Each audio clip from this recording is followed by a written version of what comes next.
lakukan di sesi kedua, yang saya anggap ini adalah sistem. Wakaf itu bagian dari sistem, metodologi. Islam itu adalah way of life. Dia adalah sistem, ya. Tetapi yang pertama sekarang ini saya akan bicarakan lebih kepada kitanya, pelakunya. Karena setiap perubahan itu selalu di dua hal ini. Apakah orangnya, apakah sistemnya. Islam dari dulu, ya, semenjak Muhammad SAW diangkat menjadi Rasul, itu sudah tetap, tapi dia cocok sampai seluruh zaman. Termasuklah konsep wakaf. Walaupun tadi Pak Edi mengatakan banyak pendekatan menuju kekinian, tapi dia tetap dibahas secara syar'i, ya, tidak ditetapkan tanpa istihad yang tidak berbasis. Nah, jadi nanti saya pun ketika di sesi kedua bicara tentang wakaf, lebih banyak cerita tentang kasus-kasus, ya. Jadi tidak lagi cerita tentang landasan hukum dan sebagainya. Saat ini yang coba saya bahas sesuai dengan permintaan dari Kibar, dan saya ucapkan terima kasih kepada Mas Arief, ya, sebagai Ketua Kibar, dan juga alhamdulillah Bapak Ibu yang saya kasihi. Ini ada yang dari ujung, ya, Aberdeen, ini ada dari Aberdeen. Paling jauh Glasgow ada? Hah? Aberdeen ada, ya. Jadi ini memang dari ujung utara sampai ke ujung selatan. Ujung selatan ada yang dari Plymouth. Paling ujung apa selatan? Exeter, ya. Alhamdulillah Bapak Ibu. Jadi topik awal kita ini adalah tentang perspektif, ya. Perspektif. Bicara perspektif ini banyak bahasanya, ya. Ada yang bilang sudut pandang, ya, karena bahasa Indonesia perspektif itu sudut pandang. Ada juga yang bilang pola pikir, ya, pola pikir. Ada juga yang istilah bahasa Inggris yang dari kata-kata paradigm itu menjadi paradigma. Tetapi kalau kita dalam kajian Islam kita katakan fikroh, ya. Nah, ini yang kita akan bahas. Pendekatan kita melihat kepada kajian terkini, bagaimana Islam, ya, yang sudah dijelaskan dari Al-Quran dan Hadis, dan bagaimana pengembangannya yang terkini. Istilah terkini itu dalam konsep psikologi terapan, ya. Itu yang saya akan coba bahas.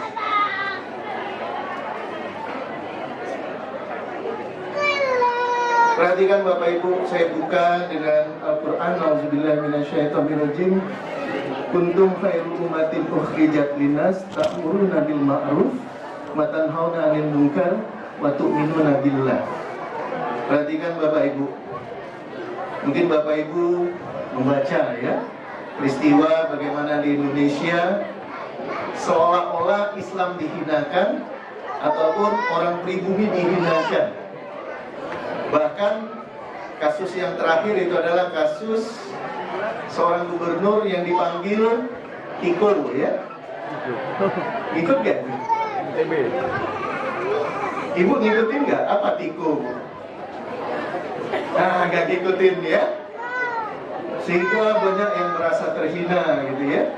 Perhatikan Bapak Ibu, kita boleh marah, kita boleh emosi, tetapi kita tetap yakin Islam itu tinggi dan sangat tinggi, ya. Ya'lu wa la yu'la alai. Dan perlu kita pahami dari mulai adanya masyarakat Madani, ya, ketika Islam memerintah sampai kejatuhan Ottoman Empire ataupun Khalifah Utsmaniyah, itu dari hitung-hitungan saya itu sebenarnya nggak lama kok kita itu kalah, ya. Semenjak Utsman kalah baru kita mulai kelihatan berantakan. Jadi sebenarnya kalau dikatakan kita ini adalah umat yang terbaik, itu sebenarnya iya. Namun sekarang bagaimana perspektif ini dibangun ulang, dikaji ulang.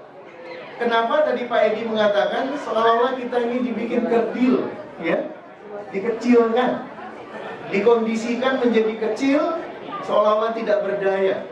Nah inilah, ini persoalan perspektif, persoalan sudut pandang. Sedangkan Allah mengatakan kita umat yang terbaik, tapi ada catatan. Ada catatan. Di sini adalah menyuruh kepada yang ma'ruf, ya, mencegah kepada yang munkar. Makanya kemarin di Indonesia pun ada dua kubu, ya. Ketika ada kubu yang mencegah munkar, seolah-olah Islam nggak boleh. Nah ini yang ada satu pemahaman, ya. Tetap walaupun kita mencegah yang munkar, tetap dengan cara-cara hikmah, ya, tidak dengan kekerasan. Dan alhamdulillah, apa yang ditunjukkan mulai dari 212 sampai terakhir 313 itu sebenarnya tidak ada sesuatu yang dengan cara-cara seperti pernah diputarkan dalam video seolah-olah biadab, itu tidak ada, ya. Nah kemudian yang berikutnya, dan beriman kepada Allah. 3 syarat itu kita akan menjadi umat yang terbaik. Tadi saya sempat mendengar kajian terdahulu lebih bicara tentang iman dan Islam, ya. Kemudian yang kedua, dari surah Asy-Syam, ya.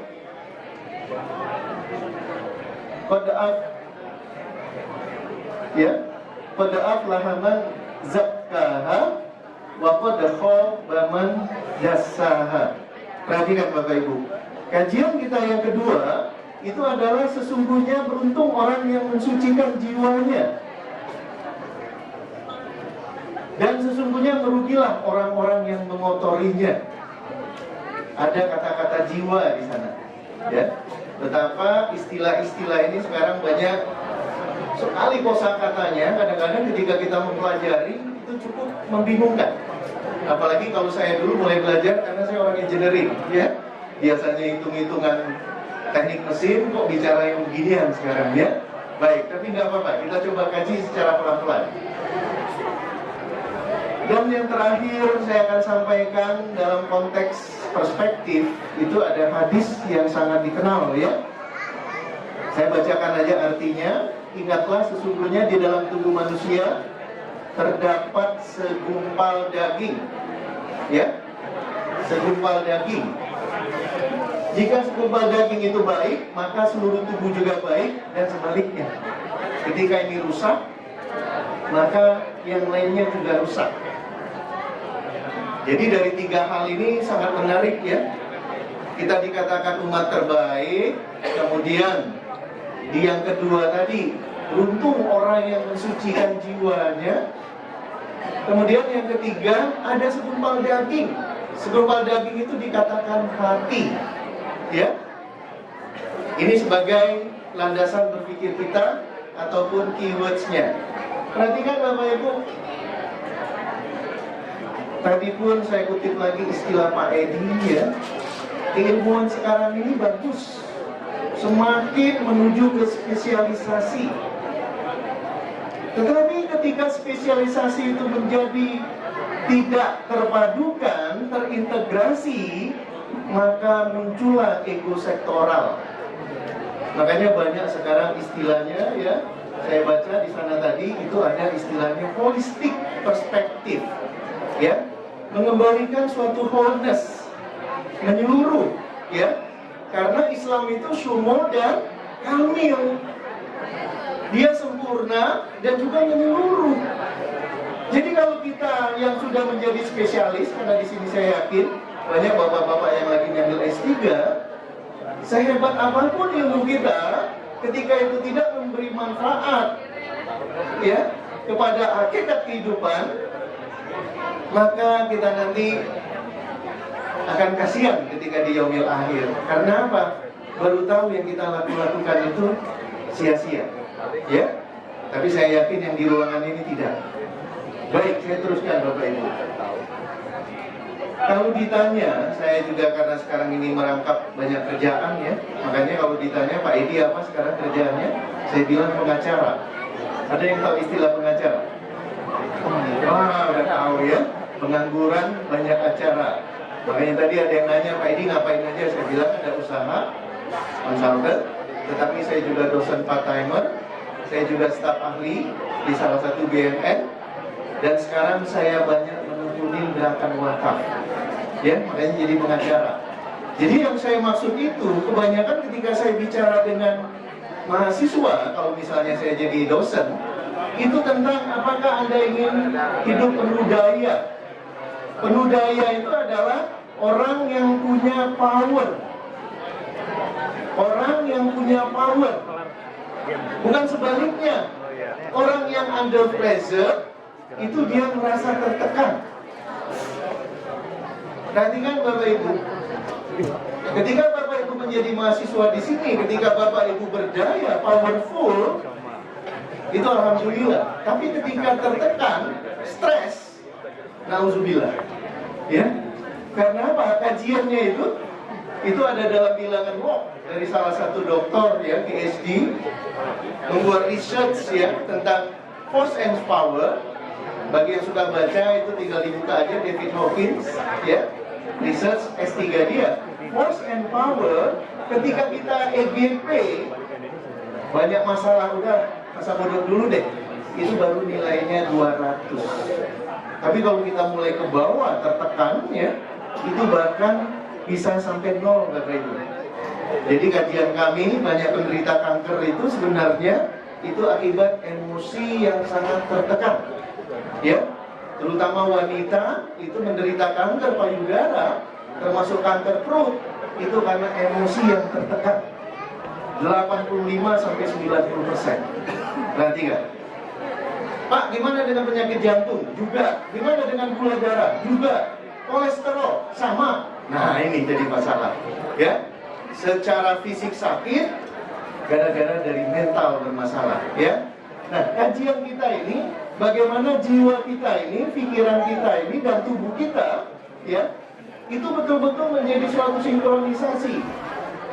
Pikiran kita punya visi yang jelas, sehingga gairah. Kalau mahasiswa ditanya apa visi Anda, sebenarnya berdoanya doa sapu jagat. Apa doa sapu jagat? Pak Ganjar ya? Iya, hasanah di dunia dan hasanah di akhirat. Tetapi kalau ditanya apa visinya, doa itu lupa dia. Pengen jadi pengusaha. Wah ya. Padahal visinya tadi bahagia di mana? Dunia dan akhirat. Jadi visinya sebenarnya visi akhirat, dunia lebih kepada fasilitas menuju di situ. Perhatikan Bapak Ibu, ini ketika kita bicara pikiran dan emosi. Ya. Kemudian yang kedua, jiwa nurani. Apa tadi ayat mengatakan? Beruntung bagi orang yang mensucikan jiwanya. Makanya Hakim walaupun sempat dibenci ibu-ibu sebentar, sekarang naik daun lagi, ya. Karena beliau manajemen kolbu. Bahkan saya dengar banyak ibu-ibu yang ikhlas untuk dipoligami sekarang. Bapak senang sekali ya. Ibu-ibu yang dulu ya. Baik, saya teruskan. Tubuh. Perhatikan kata kuncinya disiplin Bapak Ibu. Karena apa? Ketika kita bicara nanti di sesi ketiga tentang change management, itu resepnya hanya satu, disiplin. Resepnya hanya satu, disiplin dalam perubahan. Bila tidak disiplin, apapun yang nanti kita bikin sebagai goal setting perubahan, itu akan menjadi nonsense. Ya, ini yang dikatakan pengertian secara holistik. Perhatikan Bapak Ibu, kenapa kita bahas tentang perspektif pikiran?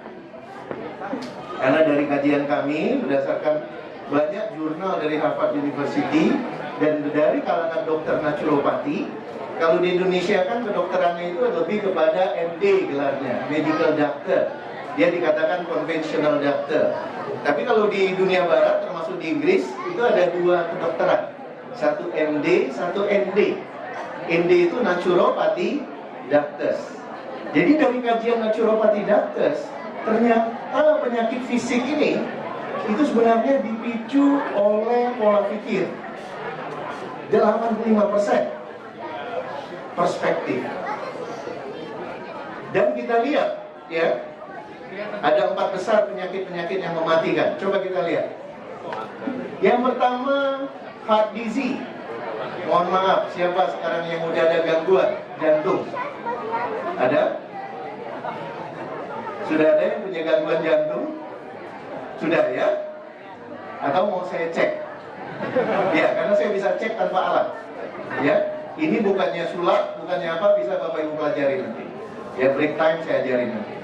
Ya, Bapak Ibu perhatikan, penyakit jantung ini, itu kita pakai data Amerika ya, karena Indonesia juga mirip. Tapi saya ingin bicara, dunia kedokteran Amerika kan menjadi tren. Tapi kok data ini yang dimunculkan? Ya, apa kata mereka? Heart disease itu merupakan number one killer in USA. Ya, nearly 1 million deaths annually. One death in every 33 seconds. Setiap 33 detik ada kematian. Ya, karena jantung. Kemudian yang kedua, ya, itu adalah penyakit kanker yang barusan saya bilang tadi. Tapi nggak ada yang bilang kantong kering ini ya. Udah banyak tabungannya ya. Bisa nanti buat wakaf ya, insya Allah ya. Baik, saya teruskan Bapak Ibu. Kanker ini berdasarkan data dari American Cancer Society itu 1,3 miliar juta ya new cases, dan yang data di Indonesia tingkat kesembuhan kanker itu nggak nyampe 10%. Pertumbuhan kanker itu 1 dari 100 sekarang di Indonesia. Tingkat kesembuhan tidak lebih dari 10%. Ya. Kemudian yang ketiga, Bapak Ibu, yang mengejutkan bagi kita, yang dikatakan MD, dokter-dokter kita, itu dikatakan Western Healthcare. Mereka ini merupakan third leading cause of death in USA, ya, 250.000 deaths per year. Kasus ada 250.000 kematian karena Western Healthcare. Ketika kita berobat dengan pola-pola Western, ya, saya tidak mengatakan ini salah, tapi ini data. Ya. Kemudian di sana dikatakan, kenapa dia sampai 250.000? Satu, drug prescription. Bagaimana memberikan resep. Yang kedua apa? Yang kedua dia diagnostiknya, kemudian salah pembedahan, kemudian yang berikutnya itu kena infection di hospital, dan bisa juga karena overdosis, ya. Dan yang terakhir Bapak Ibu, pengaruh dari obat-obatan, ya. Di sini dikatakan kematian yang keempat, pengaruh dari obat-obatan. Karena apa? Obat-obatan itu ya mempunyai side effect yang luar biasa. Siapa di sini yang maaf ya kena gangguan gula darah? Ada? Ada? Perhatikan ya. Itu dokter yang saya kenal ketika meresepkan obat untuk gula darah, itu dampaknya kemana-mana. Ya, itu kenapa ini yang dikatakan penyebab kematian nomor 4. Dan biasanya Western medicine ini, itu kalau orang sudah kena, katakanlah darah tinggi, ya, kemudian gula darah, apalagi yang terus-menerus minum obat, jantung katanya, ya, itu makin lama akhirnya akan menyebabkan yang lainnya yang rusak. Kenapa saya bahas ini? Karena sebenarnya ini dampak dari cara pikir yang salah tadi saya katakan, perspektif, ya. Kemudian yang kedua, kita bicara mental scarcity, ya, ataupun mental kemiskinan, ya. Banyak sekali dalam piramida, ya, tentang penghasilan rata-rata orang Indonesia, ternyata angka terkini itu sekitaran 25 sampai 30 juta itu orang di bawah garis kemiskinan. Istilahnya sekarang prasejahtera, ya. Perhatikan Bapak Ibu, teman-teman kita yang di bawah kemiskinan ini, itu biasanya jarang yang anak-anaknya itu akan menjadi orang yang luar biasa. Karena apa? Lingkungannya mendidik yang dikatakan mental scarcity, ya. Itu kalau kita lihat dari sisi saudara-saudara kita yang prasejahtera. Tetapi kalau kita lihat kurikulum kita, apabila kita bahas lagi lebih lanjut dihubungkan dengan keislaman, sebenarnya disinilah yang kita dikerdilkan. Disinilah kita yang dikerdilkan. Kenapa kita tidak bangkit? Jelas sampai di sini? Sehingga kita simpulkan dulu sementara, walaupun ini bisa didiskusikan. bahwa kurikulum silabus kita banyak melahirkan, ya, walaupun kita S3 sekalipun, itu punya scarcity mentality, mental yang sebenarnya miskin, banyak takutnya, tidak berani, ya. Tapi kalau Bapak Ibu bilang, Pak, saya berani, boleh saya tes? Bapak jujur atau tidak? Iya, karena ada alat tesnya juga. Saya bisa tes, ya. Jadi kalau di sini nggak ada forum yang bisa bohong, ya. Baik, saya teruskan. Berarti kan Bapak Ibu, ada lagi istilah, ya, orang-orang yang tidak berani melakukan perubahan, berubah jauh lebih baik. Padahal yang dikatakan husnul khotimah itu, ya, dikatakan dalam ayat Al-Quran, dikatakan wahai jiwa yang tenang. Kalau jiwa yang tenang itu kira-kira jiwa yang bersih nggak? Ya, kadang-kadang teman kita meninggal, innalillah, semoga husnul khotimah. Apakah kita senantiasa membersihkan jiwa kita? Nah, ini persoalannya. Jadi ketika not ready to change, mental block, punya penjara emosi, bahasa kerennya itu adalah psychological reversal. Kalau orang Belanda bilang kita ini sebenarnya konslet, katanya. Cuma tingkat konsletnya itu persentasenya ada yang kecil, yang besar itu yang di pinggir jalan nggak pakai baju. Nah itu, ya. Yang kecil itu gampang, ya. Misalnya saya salaman aja nih dengan 4 orang di depan ini. Nah, ada? Iya. Baru 3. Di antara 3 ini 1 tangannya basah.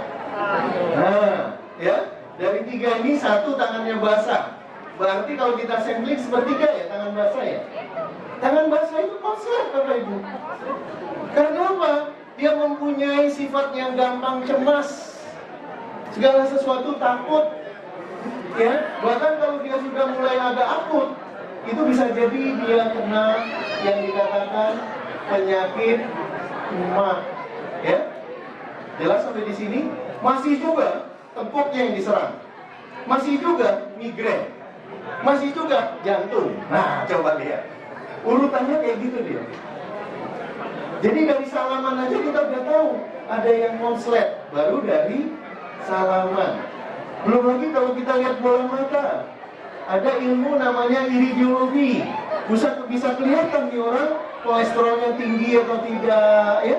Walaupun nggak sambil ngobrol kayak gini udah kelihatan. Kolesterol pun sebenarnya konslet, ya. Perhatikan Bapak Ibu. Nah, ya, konslet itu ibaratnya batu baterai yang saya balik. Ini kan ada cahayanya, ya. Betul, ya, ada cahaya, ya. Ini kalau saya balik muncul nggak cahayanya? Tidak. Bapak Ibu, hari ini muka-muka yang ceria itu kelihatan, tapi yang masih berkurang durja itu juga nampak. Kelihatan gitu loh, kayak ada banyak masalah gitu, ya. Apalagi ibu-ibu, ya, udahlah kuliah, bawa anak gitu kan. Iya, kalau suaminya full time bantuin, kalau tidak tambah bingung lagi, mukanya tambah kerutannya, ya. Nah itu kira-kira, ya Bapak Ibu, ini yang dikatakan psychological reversal. Kenapa demikian? Diistilahkan kita punya emosi negatif. Perhatikan bahasanya emosi. Tadi dikatakan nafs. Nah, inilah bahasa psikologi, ya. Nafs berubah menjadi emosi. Nanti kita lihat di mana bagian-bagiannya. Sampai di sini udah mulai lihat nafs yang seperti apa? Yang negatif.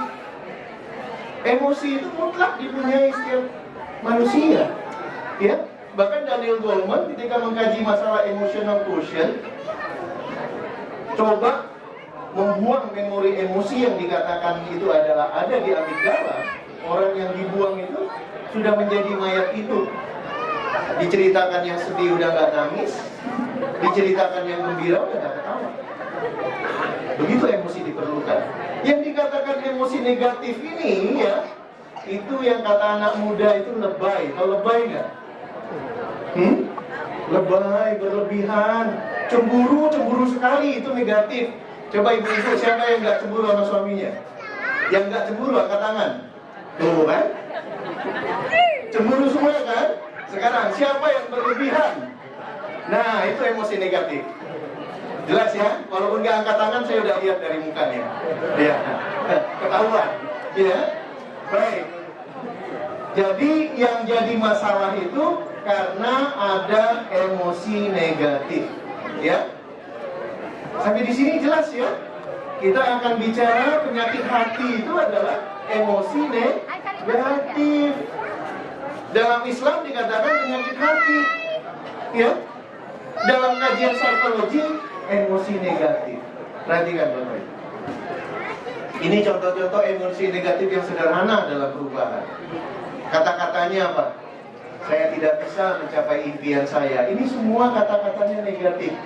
Saya tidak dapat bicara di depan publik. Ya, sederhana ini ya. Ini udah negatif ini. Baru ngomong kayak gini nih. Ya. Kemudian apa lagi? Saya adalah korban. Perhatikan Bapak Ibu. Jelas-jelas dia dapat menjadi pelecehan. Tapi dia mengatakan dia korban pelecehan. Kira-kira kok orang yang jadi korban aja, ngomong korban aja salah. Karena begitulah bagaimana Islam melihat kehidupan. Nanti kita akan bahas. Karena apa Bapak Ibu? Ketika Bapak Ibu mengatakan suatu statement yang negatif, ya, tubuh langsung bereaksi secara otomatis. Apa tadi yang barusan saya katakan? Kalau kita bicara negatif ataupun positif, tubuh langsung bereaksi nggak? Langsung. Mau coba? Nah, kita coba ya. Coba katakan saya bisa. Sambil tangannya seolah-olah di sini ada debu. Tapi konsentrasi penuh ya, konsentrasi. Saya katakan saya bisa sepenuh hati. Semakin konsentrasi ini semakin licin rasanya. Betul? Gesekannya semakin licin? Setuju? Katakan saya tidak bisa. Keset nggak? Keset, ya. Katakan saya sayang sama suami atau saya sayang sama istri. Iya, licin nggak? Licin. Katakan saya cemburu sama suami. Iya, ya. Saya cerdas. Licin? Licin. Katakan maaf ya, saya on. Keset nggak? Itu dia, ya. Nanti kalau mau tahu gimana cara bekerjanya, nanti kalau ada waktu lebih saya jelaskan ya. Perhatikan Bapak Ibu, ini yang dikatakan psychological reversal. Kalau saya lagi training para PNS, ini jadi nama penyakit ini Bu, mental Bu. Ya, Pak, ya siapa PNS di sini? Misalnya kudis, kurang disiplin, ya. Kemudian kurang rapi, ya. Ada di sini. Bisul katanya. Biasanya cuma usul, ya. Pas disuruh kerjain nggak mau, karena apa? Pak, kalau banyak usul saya terus yang disuruh. Padahal itu yang bagus sebenarnya. Ya, semakin kita banyak kerjaan, semakin banyak amal soleh yang kita buat. Ya. Yang lain cuma duduk, ya nggak apa-apa dia nggak bukan duit amal soleh. Ya, baik. Ada lagi yang dikatakan ginjal. Apa ginjal di situ? Apa ginjal? Gaji ingin naik tapi kerja lelet, ya, lambat. Ini cuma istilah kita aja nih kalau lagi kita latihan dengan teman-teman PNS. Ini banyak penyakit kayak gini. Mereka kalau di list, Pak, dari sekian itu berapa Pak? 70% Pak ini kan? Ya, ini akibat perspektif. Akibat apa Bapak Ibu? Perspektif. Ya, nah ini yang mau kita benahi. Tapi sebelum itu kita lihat dulu, telah dulu. Kenapa demikian? Untuk memotivasi kita agar kita mau berubah, coba kita lihat kajian terkini, ya. Karena ada sahabat saya, Pak Nofri, itu kalau ada apa-apa minta bukunya Pak Edi. Sayangnya buku saya itu banyak audio tape, ya. Jadi nanti kalau Pak Nofri mau, siapin sekian giga, ya. Baik itu dari yang saya katakan ini Brian Tracy, ya. Kemudian ada juga dari Anthony Robbins, banyak ya. Nanti Pak Nofri ya. Bagi yang lain juga bisa. Ini saya ambil dari Brian Tracy. Perhatikan, kita lihat kajian terkini, tapi tetap dia basisnya Islam. Ya, perhatikan. Dikatakan di sana suatu yang dikatakan human potential. Jadi kita itu akan menjadi diasah, akan menjadi baik. Potensi itu apabila diasah akan menjadi kompetensi dengan catatan apa? Memperhatikan formula ini.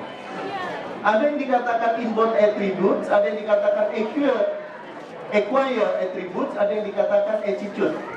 Perhatikan Bapak Ibu, IA dengan AA plus nggak? Ya, kenapa kira-kira itu?